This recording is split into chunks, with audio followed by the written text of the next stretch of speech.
പാലക്കാട് വെള്ളാരക്കടവ് ഗ്രാമം.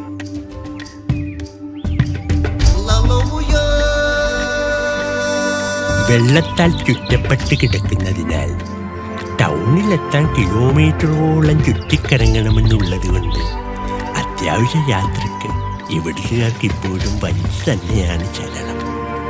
മലയാളക്കര ഒട്ടും പ്രതീക്ഷിക്കാതെ വന്ന 18-ലെ ആ വെള്ളപ്പൊക്കത്തിൽ ഒഴുക്കിൽപ്പെട്ട് മുങ്ങി മരിച്ച തങ്കപ്പൻ്റെ വീടാണ് കാണുന്നത്. ഇവള് തങ്കപ്പൻ്റെ ഏക മകൾ പാർവതി എന്ന പാറു. ആ പാത്രം കഴിയുന്നതാണ് പാറുവിൻ്റെ അമ്മ സുമതി. പിന്നെന്താ സൈക്കിളിൽ വന്നിറങ്ങിയ രണ്ടുപേരെ കണ്ടില്ലേ? അവരാണ് പാറുവിൻ്റെ സന്തത സഹചാരികളായ കിങ്കരന്മാർ. വേണമെങ്കിൽ ബോഡി ഗാർഡെന്നും പറയാം. പാറു ചേച്ചിന്ന് വെച്ചാൽ രണ്ടാൾക്കും ജീവനാണ്.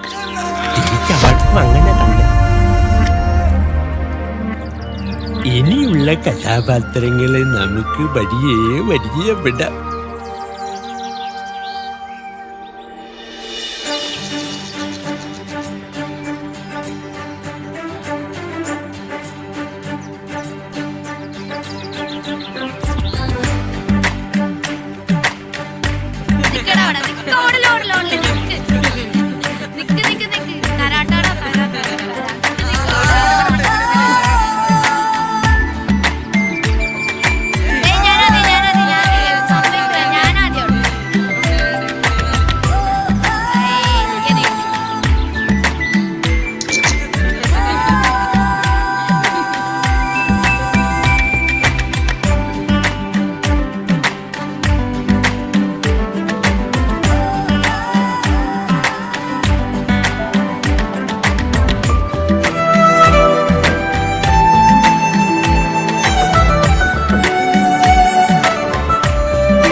എടി സുമേ, ഇത്തിരി എന്തെങ്കിലും കഴിക്കണ്ടേ കൊച്ചേ?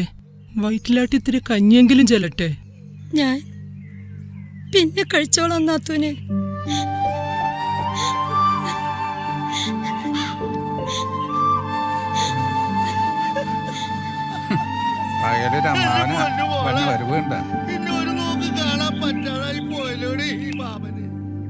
നടക്കാൻ പാകമുണ്ടായിരുന്നെങ്കിൽ ആശുപത്രിയിലായി പോയി. എന്റെ മോള് എന്നെ പഠിപ്പിച്ച മനസ്സാരിപ്പല്ല. ഇന്നൊരു ദിവസം കൂടി കേരള പോലീസിന് ടൈം കൊടുക്കും. പക്ഷേ അവന്റെ അന്ത്യം എന്റെ കൈകൊണ്ടായിരിക്കും. ഓക്കേ?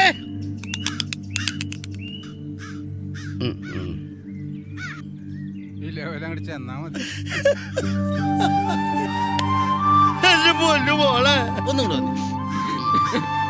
പാറുവിന്റെ കൂട്ടുകാരൻ മോനെ, നീ എങ്ങനെ സഹിക്കണ്ട? അവള് ഈ വീടിന്റെ വിളക്കാരനോട് ഇനി കുടിക്കരുന്നല്ലോ ഡോക്ടർ പറഞ്ഞേക്കണേ. കരലും പോയിരിക്കണോരോട് പിന്നെന്താണോ ഡോക്ടർ? നമ്മുടെ നാട്ടിൽ അടുത്ത വിഷം തന്നെ ഉണ്ട്. അപ്പൊ തന്നെ വരും നോക്കി.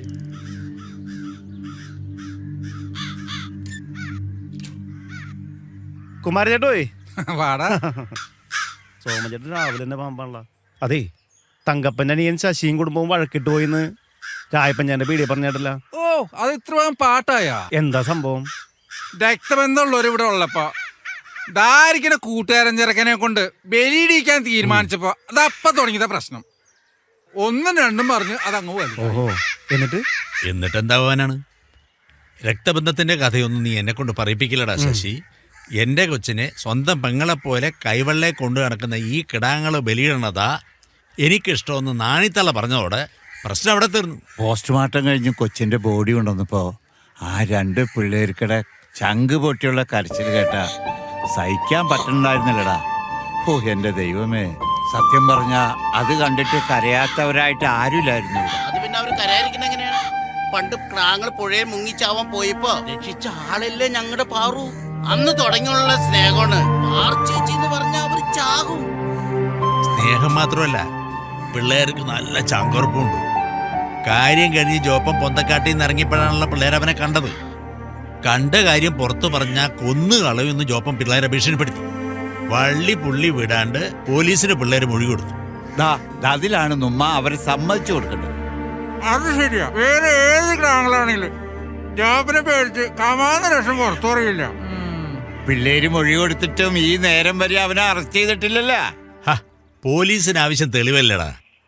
അതിതുവരെ കിട്ടിയിട്ടില്ല എന്ന് എൻ്റെ അറിവ്. അതല്ലെങ്കിലും രാഷ്ട്രീയക്കാർക്ക് വേണ്ടി തല്ലാനും കൊല്ലാനും നടക്കുന്ന ഇവനെയൊക്കെ പിടിച്ചാലും തെളിവ് കിട്ടുമെന്ന് എനിക്ക് തോന്നണ്ട. തെളിവ് നശിപ്പിക്കാണ് കേസ് ഇത്രയും നാൾ നീട്ടിക്കൊണ്ടുവന്ന് ഏത് പൊട്ടക്കണ്ണറിഞ്ഞൂടെ? അത് ശരിയാണ്. ചുരുക്കി പറഞ്ഞ കാശും പത്രാസില്ലാത്ത ഞങ്ങളുടെ കൂട്ടർ ചത്ത ഒരു പട്ടിയുടെ വില പോലും കൽപ്പിക്കില്ല. അത് പിന്നെ പതുക്കെ പറയണ. അങ്ങനെ അടച്ചു പറയാൻ വരട്ടെ, കാര്യങ്ങളുടെ പോക്കൊന്ന് കാണാലോ. ഫസ്റ്റ് പോലീസുകാർക്ക് അവനെ പിടിക്കാൻ പറ്റാഞ്ഞിട്ടാണ്. ജോപ്പൻ ആ തുരുത്തിലുണ്ടെന്നുള്ളത് ലോകം മുഴുവൻ അറിയാവുന്ന കാര്യമാണ്. അതാണല്ലോ നമ്മുടെ നാടിന്റെ പ്രത്യേകത. വേണ്ടപ്പെട്ടവരാരെങ്കിലും ആണെങ്കിൽ അറസ്റ്റ് എത്ര നാൾ വേണമെങ്കിലും നീട്ടിക്കൊണ്ടു പോകും. അല്ല, ഇവിടെ ഏത് നേതാവിനെയാണ് അഴിമതിക്കും കൊലപാതകത്തിനും അറസ്റ്റ് ചെയ്ത് ജയിലിലടച്ചേക്കണത്? അഥവാ അകത്തിട്ടാൽ തന്നെ സുപ്രീം കോടതിയിലെ ഏതെങ്കിലും വക്കീൽ വന്ന് പുഷ്പം പോലെ പുറത്തിറക്കുകയും ചെയ്യും. ഇതും അങ്ങനെയൊക്കെ തന്നെ ആവുമെന്ന് എനിക്ക് തോന്നുന്നത്. കേസ് വിളിച്ചാൽ തന്നെ വിചാരണ തുടങ്ങണമെങ്കിൽ കൊല്ലങ്ങളെടുക്കും. എല്ലാം കഴിഞ്ഞ് ശിക്ഷ വിധിക്കുമ്പോഴത്തേക്കും അവൻ്റെ മൂക്കിൽ പല്ല് മുറിച്ചിട്ടുണ്ടാവും. അതാണല്ലോ നമ്മുടെ നിയമവ്യവസ്ഥ. ചുരുക്കി പറഞ്ഞ എര വീട്ടില് പട്ടിണി കിടക്കുമ്പോ പ്രതിക്ക് ജയിലിൽ ഇറച്ചി മുട്ടയും കൊടുത്തെങ്കിൽ കൊഴിപ്പിക്കല്ലേ. ഇറങ്ങുമ്പോ പിന്നെ ആരെങ്കിലും പീഡിപ്പിക്കണ്ടേ? രാഷ്ട്രീയത്തിൽ നേര് നെറിവില്ലാത്തവന്മാർ എന്ന് വന്നോ അന്ന് തീർന്നു നമ്മുടെ നാടിന്റെ നല്ല കാലം. പണ്ടൊക്കെ രാഷ്ട്രീയ പ്രവർത്തനം എന്ന് പറഞ്ഞ ഒരു സേവനായിരുന്നു. ഇതൊക്കെ പണ്ടത്തെ കാര്യങ്ങളല്ലേ. പണവും അധികാരവും കയ്യിലുണ്ടോ ഇവിടെ സത്യമില്ല, നീതിയില്ല.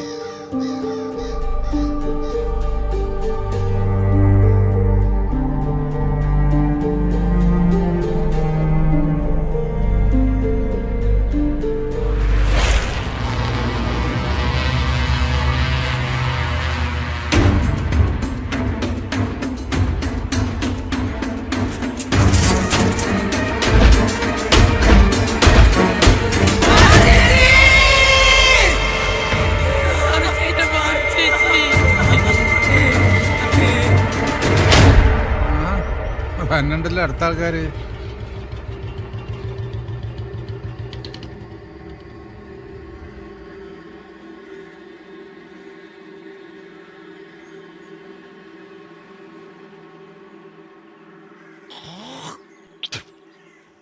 കള്ള ദൃഷ്ടിയാ. ജോബേ, അവിടുന്ന് ഒരു കസേര എടുത്തിട്ടിരിക്കേ. ഞങ്ങളിനി ഇരിക്കണേലേ ജോപ്പനെ അറസ്റ്റ് ചെയ്യണം. നാളെ മുതൽ സമരത്തിന്റെ രീതി അങ്ങോട്ട് മാറ്റിയാണ്.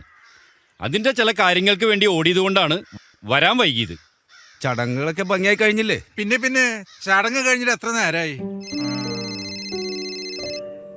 ഹലോ.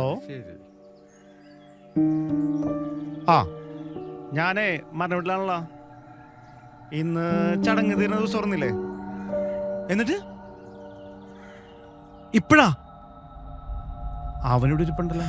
ഞാൻ വിളിക്കാം. വെച്ചോ. പിള്ളേര് മൊഴി കൊടുത്തവരുവേ ജോപ്പന്റെ ചെവിയിലെത്തിയിരുന്നിട്ടാ. അവൻ ഈ പയ്യന്റെ വീട്ടിൽ ചെന്ന് പ്രശ്നം ഉണ്ടാക്കിയിട്ടുണ്ട്. അത് കഴിഞ്ഞ് മറ്റേ പയ്യന്റെ വീട്ടിലേക്ക് പോണ കണ്ടെന്നും പറഞ്ഞാണ് മാധവന് പൊളിച്ചത്. സംഭവം കളറായിട്ടാ.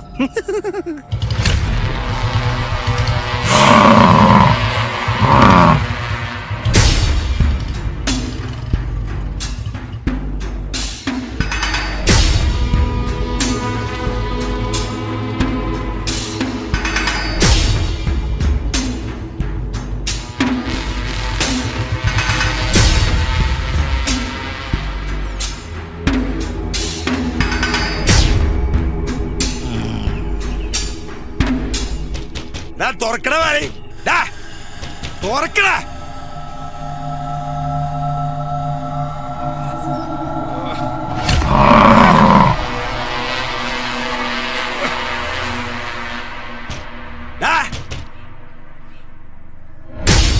തുറക്കാന്ന് പറഞ്ഞ തുറക്കണ.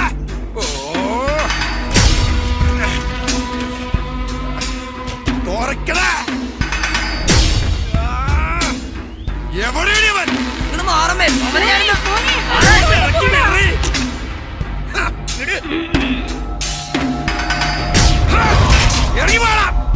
നായിന്റെ മോനെ ചെക്കനോടെ ഒരു തവണ ഞാൻ പച്ച മലയാളത്തിൽ പറഞ്ഞതാ, എന്നിട്ട് അതൊന്നും കേക്കാണ്ട് കരക്കാരെ വാക്കും കേട്ട് എനിക്ക് എതിരെ സാക്ഷി പറയാൻ നിന്റെ മകന്റെ നാവ് പൊങ്ങിയ നിന്നെ തള്ളേന്ന് വിളിക്കാൻ അവനുണ്ടാവില്ല.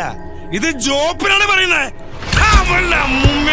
എടി, ഒരാളെ കൊന്നാലും രണ്ടാളെ കൊന്നാലും ശിക്ഷ ഒന്നേ ഉള്ളൂ, അത് നീ ഓർത്തോ. പിന്നെ നീയൊക്കെ ഇവിടെ അടങ്ങി ഒതുങ്ങി കഴിഞ്ഞ നിനക്കൊക്കെ കുറെ കാലം കൊണ്ട് ഇവിടെ ജീവിക്കാം. കേട്ടോളേ മോളെ.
ഒപ്പം നമ്മൾ ജീവിക്കാൻ സമ്മതിക്കില്ലൂടാ. പാർച്ചേസിനെ തൊട്ടാന്ന് തന്നെ അവന് സമ്മാനം കൊടുക്കണ്ടായിരുന്നു.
നിന്റെ ഈ കണ്ണുകളെ എടുക്കണം.